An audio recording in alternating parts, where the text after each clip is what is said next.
حدیث نمبر 324 324 حدثنا قتيبة قال حدثنا جرير عن عطاء بن سائب عن أبيه عن عبد الله بن عمرو رضي الله عنه قال انكسفت الشمس يوما على عهد رسول الله صلى الله عليه وآله وسلم فقام رسول الله صلى الله عليه وآله وسلم يصلي.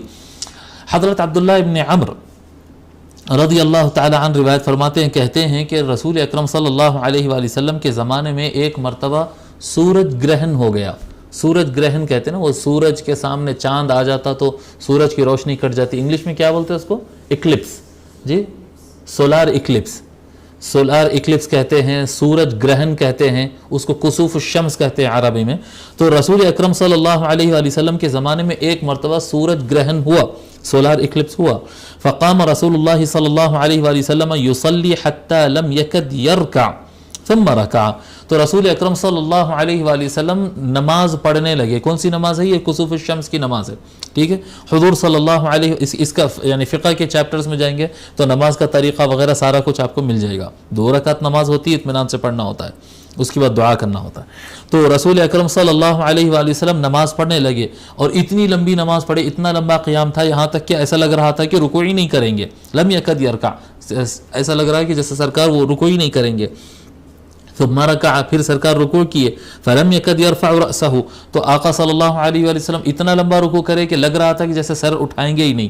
ثم رفع رأسہ فلم یکد ان یسجد، پھر حضور صلی اللہ علیہ وآلہ وسلم رکوع سے سر اٹھائے تو قوما میں اتنی دیر کھڑے رہ گئے، رکوع سے اٹھنے کے بعد اتنی دیر کھڑے رہ گئے لگ رہا تھا کہ سجدہ ہی نہیں کریں گے. ثم سجد، پھر سجدہ کیے. فلم یکد ان یرفع رأسہ ثم رفع رأسہ فلم یکد ان یسجد، پھر آقا صلی اللہ علیہ وآلہ وسلم اپنے سر مبارک کو اٹھائے. جی، سجدے میں گئے تو اتنا لمبا سجدہ کیے لگ رہا تھا نہیں اٹھا رہے ہیں. جب اٹھے تو پھر اس کے بعد سجدہ کرنے میں پھر تاخیر کیے. پھر جب سجدہ کیے تو پھر ایسا معلوم ہوا جیسا کہ اب سجدے سے سر نہیں اٹھا رہے ہیں.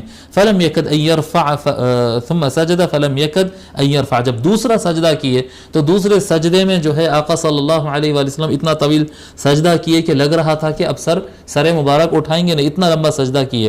فجعل ينفخ ويبكي، اور سجدے کی ہی حالت میں، دوسرے سجدے میں ہی آقا صلی اللہ علیہ وآلہ وسلم کی ہم کو سانس لینے کی آواز آ رہی تھی اور رونے کی آواز آ رہی تھی. روتے وقت آدمی کی جیسے ذرا سانس تیز چلتی ہے نا، تو ہم کو سانس کے چلنے کی اور رونے کی آواز آ رہی تھی. وَيَقُولُ، اور آقا صلی اللہ علیہ وآلہ وسلم حالت سجدہ میں ہی فرما رہے تھے.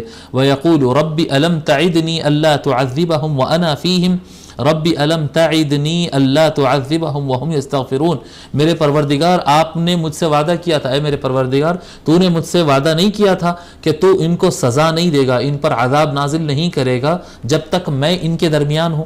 جب تک میں ان کے درمیان ہوں تو ان کو عذاب نہیں دے گا. تو نے اس بات کا وعدہ کیا تھا اے میرے پروردگار، جب تک یہ لوگ استغفار پڑھتے رہیں گے جب تک تو ان کو سزا نہیں دے گا. اس بات کا وعدہ تو نے نہیں کیا تھا. یعنی اللہ تبارک و تعالیٰ کو اللہ تعالیٰ سرکار انہی کا، اللہ کا ہی وعدے کا واسطہ دے رہے ہیں، یاد دلا رہے ہیں، مطلب واسطہ دے رہے ہیں. جی، وَهُمْ يَسْتَغْفِرُونَ، یہ قرآن کی آیت ہے، سورہ انفال کی آیت نمبر 33 میں ہے. یہ سورہ انفال آیت نمبر 33.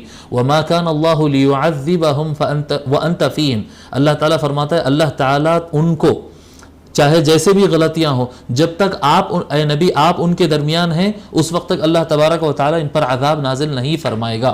وَمَا كَانَ اللَّهُ مُعَذِّبَهُمْ وَهُمْ يَسْتَغْفِرُونَ، اور جب تک یہ استغفار کرتے رہیں گے اس وقت تک اللہ تعالیٰ اپنا عذاب ان پر نازل نہیں کرے گا. تو وہی چیز کو آقا صلی اللہ علیہ وآلہ وسلم اپنی دعا میں شامل کیے اور فرمائے وَنَحْنُ نَسْتَغْفِرُكَ. یہ آقا صلی اللہ علیہ وآلہ وسلم کی شان ہے یہ کہ ایک امت اگر اچھی رہی، استغفار اور توبہ کرتے رہی، نیک رہی تو اللہ کا عذاب نازل نہیں ہوتا. اور اگر قوم میں کچھ کمزوری آ گئی لیکن سرکار اگر درمیان ہے، نبی اکرم صلی اللہ علیہ وآلہ وسلم ان میں موجود ہے تو اللہ تعالیٰ عذاب نازل نہیں فرماتا. یہ واسطہ دے کر اللہ کے رسول صلی اللہ علیہ وآلہ وسلم پھر فرما رہے ہیں وَنَحْنُ نَسْتَغْفِرُكَ، اے میرے پروردگار ہم آپ سے مغفرت طلب کرتے ہیں، ہم استغفار پڑھتے ہیں. جی، تیرے ہم اپنے گناہوں سے بخشش مانگتے ہیں، تیرے عذاب سے پناہ مانگتے ہیں.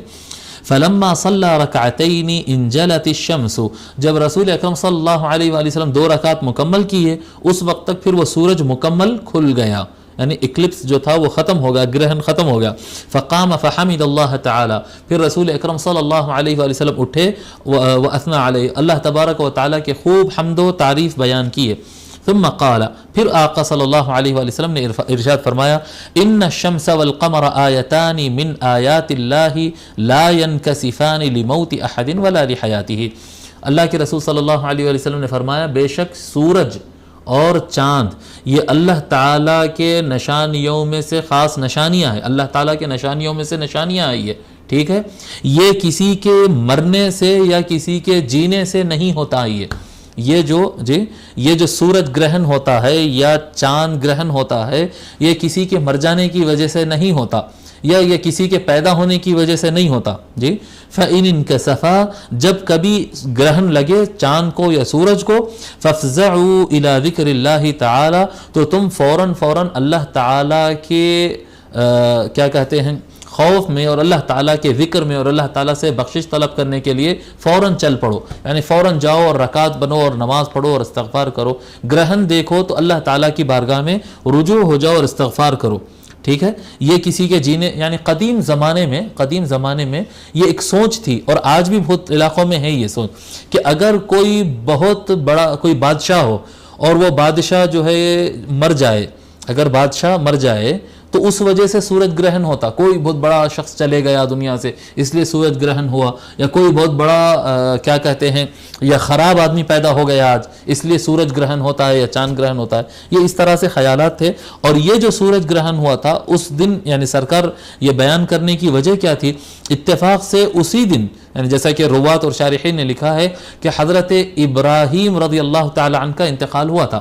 حضرت ابراہیم حضور صلی اللہ علیہ وآلہ وسلم کے بیٹے، حضور صلی اللہ علیہ وآلہ وسلم کے سب سے چھوٹے بیٹے، سب سے چھوٹے بیٹے جو سب سے آخر میں پیدا ہوئے تھے، حضرت سیدتنا ماریہ قبطیہ رضی اللہ عنہا سے.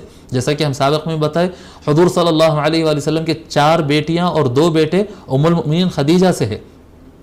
اور بعد میں حضرت ماریہ قبطیہ رضی اللہ تعالی عنہا سے مدینہ میں سرکار شادی کیے تھے، مدینہ شریف میں.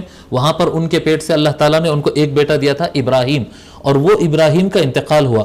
ادھر حضرت ابراہیم رضی اللہ عنہ علیہ السلام کا انتقال ہوا، ادھر سورج گرہن ہوا. تو لوگوں نے کہا کہ دیکھو سرکار کے بیٹے، نبی کے بیٹے کا انتقال ہو گیا، اس واسطے جو ہے یہ سورج گرہن ہو گیا، آپ کیسا کریں گے؟ تو آقا صلی اللہ علیہ وآلہ وسلم سورج گرہن یا چاند گرہن ہوا، اکلپس آیا، تو کیا کرنا چاہیے؟ وہ پریکٹیکلی کیے، خود عمل کیے اور لوگوں کو سکھائے. اس کے بعد لوگوں کو آگاہ کیے کہ یہ کسی کے جینے یا مرنے سے یہ چیزیں نہیں ہوتی ہے، یہ اللہ تعالیٰ کے نشانیاں ہیں.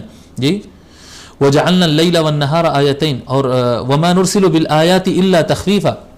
اللہ تبارک آیتان، دیکھیے یہ حدیث شریف میں رسول اکرم صلی اللہ علیہ وسلم کیا فرما رہے ہیں؟ سورج اور چاند یہ اللہ تعالیٰ کے نشانیاں ہیں، یہ ایک بات فرمائیں. ساتھ میں قرآن کریم میں آتا ہے وَمَا نُرْسِلُ بِالْآيَاتِ إِلَّا تَخْوِيفًا، ہم اپنے نشانیوں کو ظاہر کرتے ہیں تاکہ بندوں کے اندر اللہ کا ڈر پیدا ہو، اللہ کی خشیت پیدا ہو، اس لیے ہم نشانیاں دکھاتے ہیں. تو یہ اللہ تعالیٰ کے نشانیاں ہیں تاکہ بندے اللہ تعالیٰ کی طرف رجوع کریں. ٹھیک ہے.